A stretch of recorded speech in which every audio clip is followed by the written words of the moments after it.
Good morning, guys. How are we all doing? So Dan from Trading with Dan here. This is our Bitcoin morning update. So if you guys wouldn't mind smashing that like button, and we will go straight over to those charts. So here, Bitcoin on the 4 hour. Yeah, looking good here. Looking what we wanted to do. We yesterday's morning's video, we spoke about coming to test this area and this area having to hold. I mean, if you guys look, we literally tested it to, well, I mean, that's like the absolute dollar, isn't it, basically? We tested our bottom level to the absolute dollar, and then got bought back up, and then the next candle basically, yeah, as you can see, literally, the wicks came down, and then the bodies basically held the top side. So that's quite. I just like to see it when the levels are literally just like literally picture perfect. Not that it matters too much; they don't need to be perfect, but yeah, just sometimes they just are, aren't they? But yeah, so that's what happened. We came down, tested the bottom, wicked up. Well, wicked back up, not wicked up because obviously the wick was to the low side, but yeah, just traded back up, closed above there, and then are getting a, well, just nice consolidation above this support, which is, as you guys know, even though we have a pictured history of basically breaking it, I still think is one of the most important levels. That and probably 11k, well, to the upside, 11k to the upside, and obviously 10k to the downside. But yeah, we had a wick up actually to the other level we had drawn in. Not quite to the dollar, this wasn't. I mean, initially we got just under, and this morning we got just over.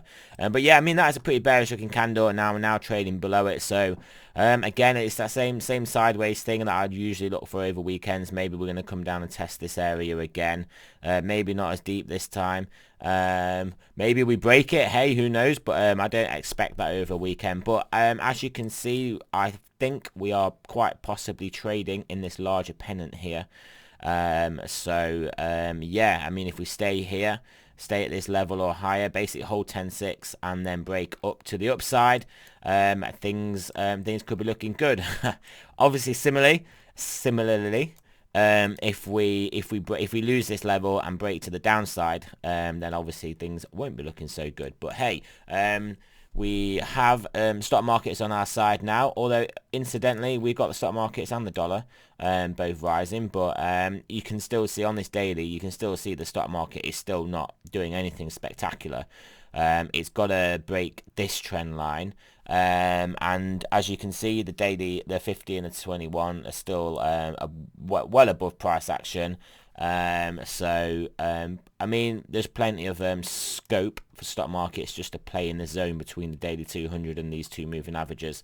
But if we can get back above this level here, 3,300, break this trend line, start to try and make a move for 3,400 on the daily 21, we could then really start to look like we could start to get some definite confidence back into the market. Nasdaq closes as well. Looking pretty good, as you can see. A good day, but again, we've got to take out these levels now, this level here, and yeah, just start to make some progress to the upside. Over to that dollar, there it is. It is at basically it's flirting with our level, guys. We do have a level afterwards, which is quite a bit higher actually. I mean, from price now, it's $2 higher.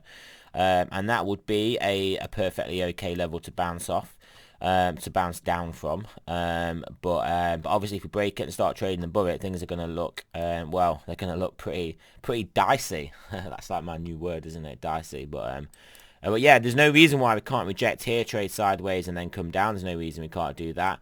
I'm still bearish for the dollar until obviously I'll let you guys know when I'm not, when things are changing.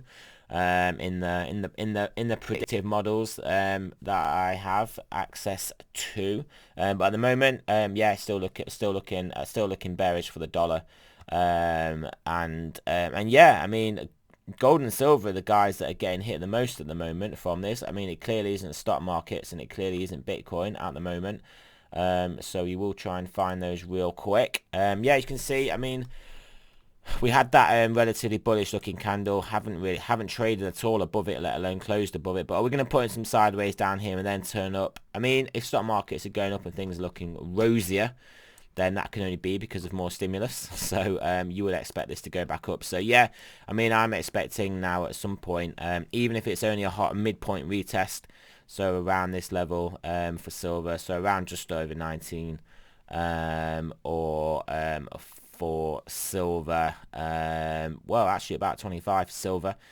So that's still not too bad for silver price. But yeah, let's have a look at Ethereum USD as well. Ethereum US dollar. We go over to this 4 hour. Yeah, looking constructive. Looking constructive. Yeah, I mean, yeah, it's looking like it wants to come and make a move up. I mean, this is an important level. I'm not sure why we didn't have this level drawn on. This is a similar level to, in fact, if I go here and go horizontal line and go, oh, we'll just get rid of that a sec. Delete. Yeah, that'll do. Oh, it didn't. Why does it not do that? Click on it again. Here we go. Yeah, it's going to work this time. Yeah, so we've got sort of this horizontal line here. Yeah, important level there. So if we can break back above there, I think we'll be looking pretty good for Ethereum again. And then, yeah, we probably got another level about here. Well, to be honest, it's probably about here. So we'll draw that in. We'll get some horizontals drawn in because that's what we like to do. We like horizontals here. And we'll just put another one in there. Oh, got to click on it first. Another one in there, and another one there. So yeah, we've got some levels. We've got some levels here for Ethereum that we are working on. So here's the next one, break above here, and then we're going to try and work our way into this zone. Ethereum, Bitcoin, how are they looking? Ethereum, Bitcoin, look, did look like it got a bit closer to that relative next level. Next level importance probably there. Oh, gotta remember to click on it. Yep. Here. Next level here. And should we draw some more on? Yes we will. We'll draw another one on just about there. So yeah, that's what we're looking at for here in the Satoshi pairing for Ethereum. So yeah, I mean, relatively looking good. I mean, we have got a good chance of putting in a trend reversal here. I mean, the main thing that's telling me that is stock market, and if stock markets and Bitcoin are still looking okay with the dollar going on its little well, retrace, then if that just turn around at some point, then we're going to be in business. So yeah, let's have a look at some of those daily TDs. So there you go, pitch perfect TD9. Look at that, excellent. Daily, what's the daily looking like? Not too much going on there. TD9 roughly at that top bit there as well. 2 days. So yeah, over to that bi-weekly. The bi-weekly 9, look, here we go. This candle, oh, it's closing in 1 day. I thought it closed. Yeah, obviously it closed on Sunday, not Friday. But yeah, so yeah, we'll be closing this candle. If we can close above 10.6 by basically this weekend, in 1 day and 16 hours, then yeah, I mean, that's good. We are holding this area, and then I would believe we'll play the next bi-weekly candle in this zone, the main part of the body in this zone between 10.5 and 11.5, and then the next bi-weekly maybe we can start to make a move above. Obviously we know the downside is still the same, still this level, and yeah, and that's obviously what we're going to watch out for to the downside. So let's have a quick whiz through those stochastics. 4 hour getting jammed up there, which is good to see, but at some point that I want to retrace, but let's hope we can get well, let's get to nearer 11k and then retrace from there on the 4 hour. But 10 hour coming up very nicely, and 12 hour starting to make its move, and obviously we know 12 hour is the one. So get this back above 50 and moving up nicely. We'll get to 11k, and then it's a case of what do we do when we get there.